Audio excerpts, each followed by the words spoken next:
Have you ever get prospects telling you things like, why should I buy from you when I can buy online? Do you get that?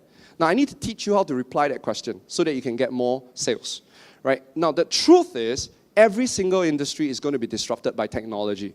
So rather than fighting it, I suggest you start learning how to deal with it.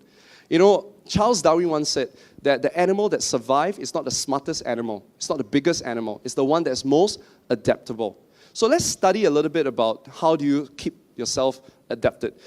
One of the reasons why people buy is because of autonomy, control. They want to have control over their products. They feel that, maybe advisors are not discerning, or advisors are only thinking about commission. Number two, they want to buy because of convenience, right? At a click of their finger, they already got a term insurance. Lastly, it's a cheaper deal. And you can't fight that because they're going to cut the middleman off and they're going to buy directly from online. So many people ask, Eric, I can't fight this. So am I going to lose my job? Well, it depends on what's the counter offer. If today you're just a financial advisor that is very product-driven, commission-driven, you don't know much about anything about financial planning except your product, and you just sell things to get commission, yes, you're going to lose your job. It's as simple as that. But if you offer something way better, way different from robots, you're going to keep your job. In fact, the robots will help you get more jobs. Right? So how? Let's go one by one. Let's go to the first one first. Autonomy.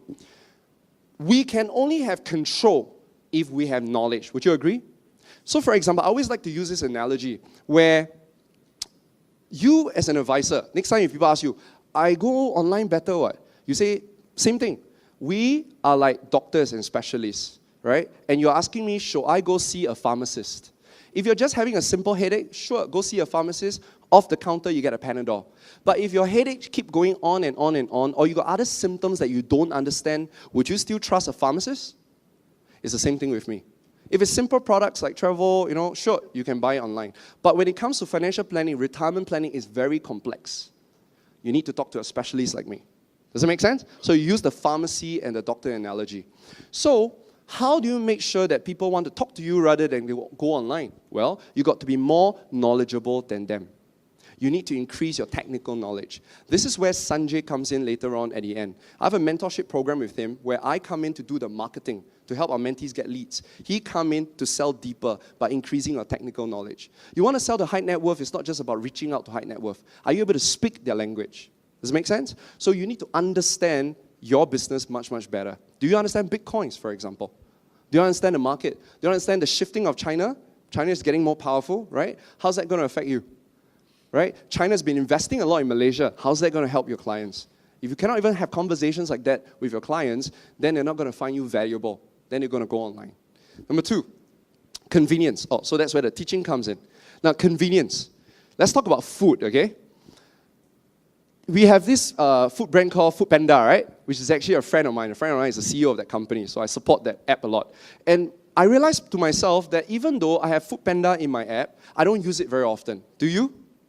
You don't. I mean, you can order food, there are a lot of types of food that you can order in. Yesterday morning I ordered Middle Eastern food to my hotel. Now, but why is it that we're still willing to go to a restaurant? Because of something. I'll show you an example. Because of this thing called the emotional experience. So, you know this brand called Hai Di Lao? I know you're Malaysians, you like to come to Singapore for Hai Di Lao. Hai Di Lao is coming to you. You don't have to come to Singapore, right? No, but please come. We need your money. Now, Hai Di Lao is amazing because if you read the book, I recommend you to read the book. It's in Mandarin though. It talks about 白吃班的服务。他们的特点就在这边. Okay, let me translate that. The biggest differentiation here is the insane service that they offer you. You already know about the waiting, right? They'll feed you, ladies get to do manicure, pedicure, kids get to play at the playground, and they have performance. But I tell you what's amazing. One time, there was this customer who wanted to celebrate birthday for their friend, but they forgot to buy a cake. So they ordered a cake from Hai Di Lao. But Hai Di Lao has no cakes, but they produce a cake because they went downstairs to buy a cake for them.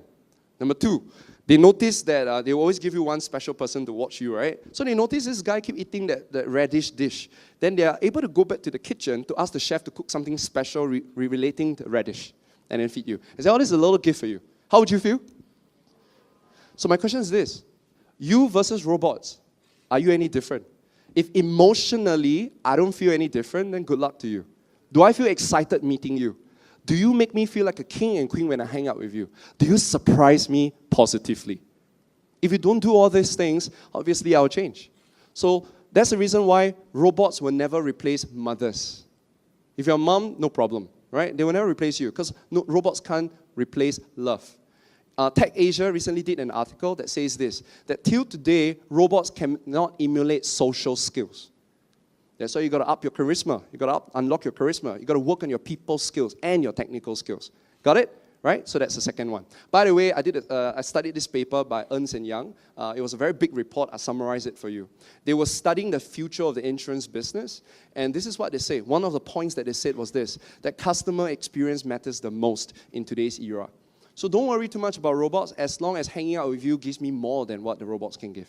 Okay? Now, lastly, cheaper deal. You can't fight that. But it's always the standard thing, right? People always say, yours is expensive. Well, because they think that you're not giving them enough value.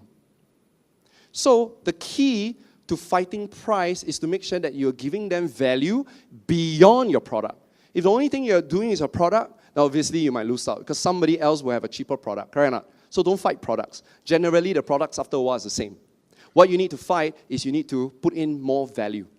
I love this. Jack Ma just recently said this a few weeks ago, that AI is going to set off World War III, but humans are going to win. Why? Because machines will never have the wisdom, creativity, and experience that humans have.